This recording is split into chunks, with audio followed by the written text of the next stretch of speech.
धर्म एक व्यक्तिगत आस्था है, लेकिन जब उसका इस्तेमाल षड्यंत्र बन जाए तो वो सिर्फ धर्म नहीं, अपराध बन जाता है। नमस्कार, कैपिटल टीवी उत्तर प्रदेश का संडे स्पेशल देख रहे हैं आप और मैं हूं आपके साथ शिवानी रतू। आज उत्तर प्रदेश में कई ऐसे मामले सामने आ चुके हैं जहां गरीब, बेसहारा और असहाय लोगों को बहकाया जा रहा है, लालच दिया जा रहा है और उनके धर्म के खिलाफ जहर घोलकर जबरन उनका धर्म बदला जा रहा है। किसी को इलाज के नाम पर बहलाया जा रहा है, किसी को नौकरी का झांसा दिया जा रहा है और किसी को शादी के सपने दिखाकर उनकी आस्था से खिलवाड़ किया जा रहा है। और अब इस पूरे नेटवर्क पर योगी सरकार ने सीधी कार्रवाई का रास्ता चुना है।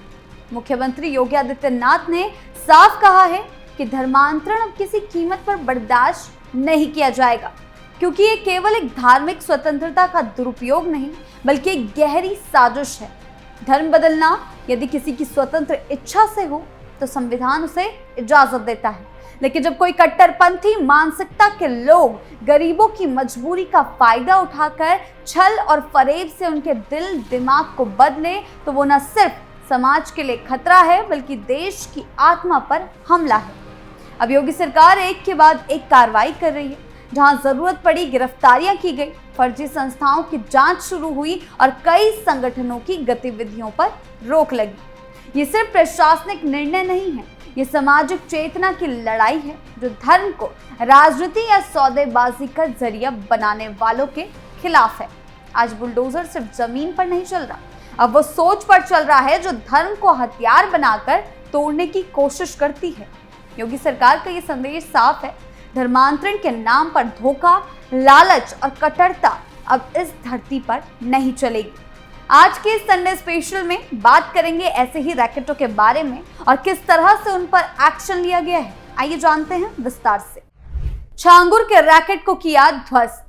जी हाँ, सबसे पहले हम आपको सबसे बड़े खेल के साथ रूबरू कराते हैं कि कैसे एक के बाद एक ऐसे धर्मांतरण के रैकेट को पुलिस ने धर दबोचा है और उसमें सबसे ज्यादा चर्चित नाम छांगुर का है। सबसे बड़ा नाम जो फिलहाल में सामने आया था, जिसने यूपी में हड़कंप मचा दिया था, वो है छांगुर का, जिसने एक बहुत बड़े रैकेट को अंजाम दिया था। लेकिन अब भी जिस तरह से देखा जा रहा है कि उसकी मुश्किलें कम होने का नाम नहीं ले रही हैं। अवैध धर्मांतरण का सिंडिकेट चला रहे जलालुद्दीन उर्फ छांगुर की मुश्किलें बढ़ती जा रही हैं। यूपी एटीएस के चार्जशीट में दर्ज 33 गवाहों के बयानों से छांगुर बाबा और उसकी साथियों की क्रूर मानसिकता का पता चला है। औरैया निवासी एक पीड़िता के अनुसार छांगुर बाबा ने उसके साथ छेड़छाड़ की तो वहीं उसके करीबी सहयोगियों ने उसके साथ दुष्कर्म करने की कोशिश की।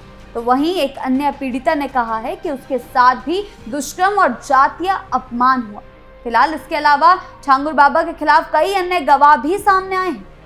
चार्जशीट में आपको बताएं कि ये बता दिया गया है कि छांगुर के पास धार्मिक प्रचार सामग्री के साथ पुस्तकें और पैम्फलेट भी मिले हैं। इनमें इस्लाम की अच्छाइयां और हिंदू धर्म की बुराइयों का जिक्र है, यानी कि इसी तरीके से पूरे धर्मांतरण के रैकेट को चलाया जा रहा था। चार्जशीट में यह भी बताया गया है कि गिरोह का मकसद भारत की जनसंख्या का संतुलन बदलकर इस्लामिक देश बनाना और शरीयत कानून लाना था। वहीं आरोप पत्र में एटीएस ने छांगुर के साथ नीतू उर्फ नसरीन, रशीद सबरोज, शहाबुद्दीन और सीजेएम कोर्ट के पेशकार राजेश उपाध्याय को अवैध धर्मांतरण, आपराधिक साजिश रचने, SC/ST एक्ट, विदेशी फंडिंग जुटाने, अवैध तरीके से संपत्तियों की खरीद फरोख्त करने का दोषी ठहराया है। वैसे इससे पहले 25 अगस्त को ईडी ने छांगुर के सहयोगियों की पत्नी नीतू रोहरा के 13 करोड़ रुपए की अचल संपत्तियां मनी लॉन्ड्रिंग कानून के तहत कुर्क की थी। कुर्क की गई कुल 13 अचल संपत्तियां बलरामपुर जिले के उतरौला में स्थित है। नीतू रोहरा छांगुर के करीबी सहयोगी नवीन रोहरा की पत्नी है।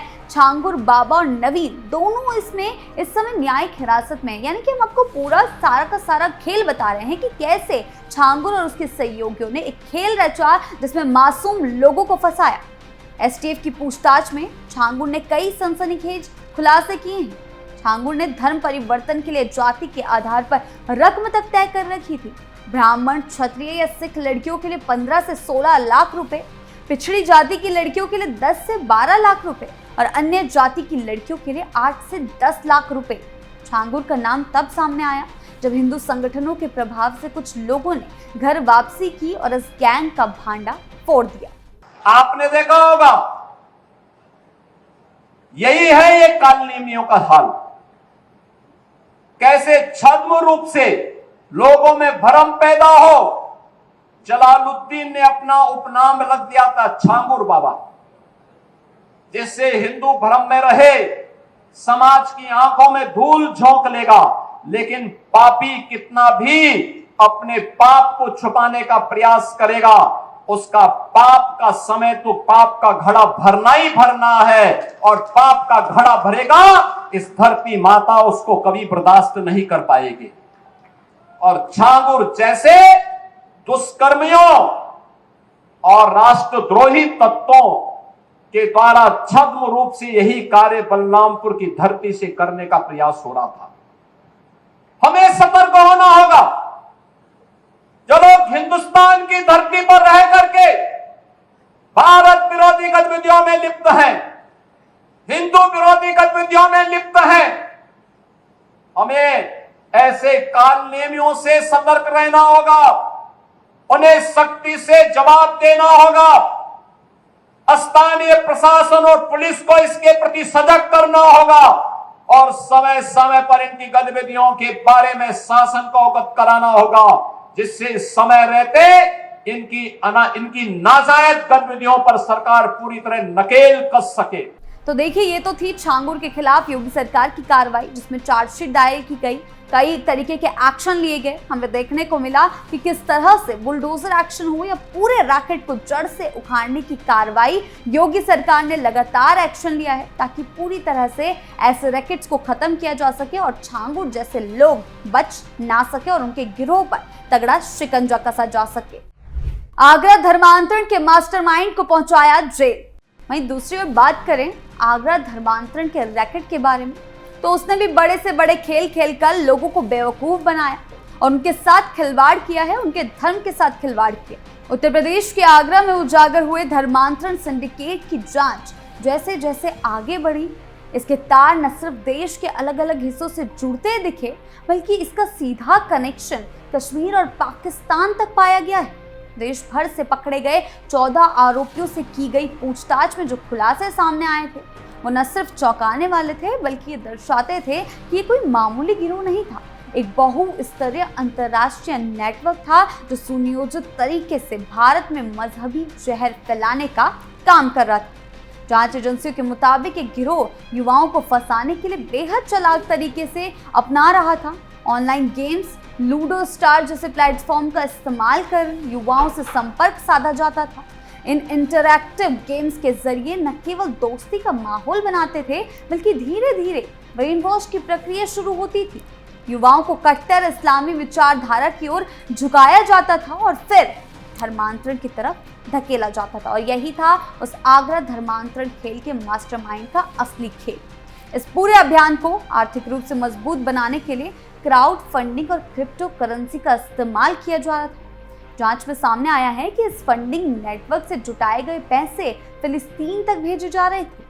ये पैसा सिर्फ प्रचार और प्रसार के लिए नहीं, बल्कि धर्मांतरण को एक संगठित मिशन के रूप में आगे बढ़ाने के लिए था। इतना ही नहीं, पूछताछ में ये भी साफ हुआ कि गिरोह के 3 प्रमुख आरोपी डार्क वेब की तकनीकी जानकारी में निपुण थे। वो बातचीत के लिए सिग्नल ऐप और अन्य end to end encrypted platform का इस्तेमाल करते थे, ताकि पूरा ऑपरेशन पूरी तरह से सीक्रेट रहे और जांच एजेंसियों की नजरों से दूर रहे।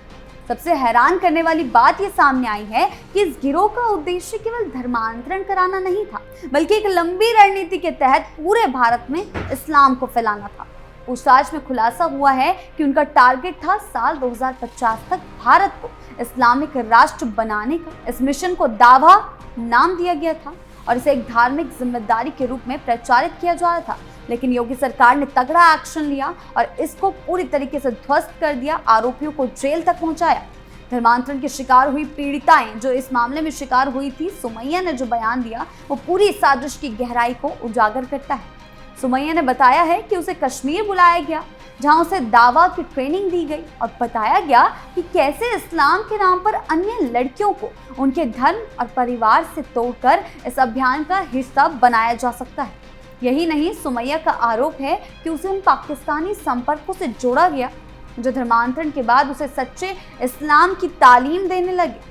जांच में ये भी सामने आया है कि हिंदू से मुस्लिम बनाई गई लड़कियों को विशेष तौर पर पाकिस्तान में बैठे लोगों से जोड़ा जाता था। वहां से उन्हें मैसेजिंग ऐप्स के जरिए कट्टरपंथी विचारों से लैस किया जाता था, इस्लामिक कानूनों की जानकारी दी जाती और परिवार से दूरी बनाने के लिए मानसिक रूप से तैयार किया जाता।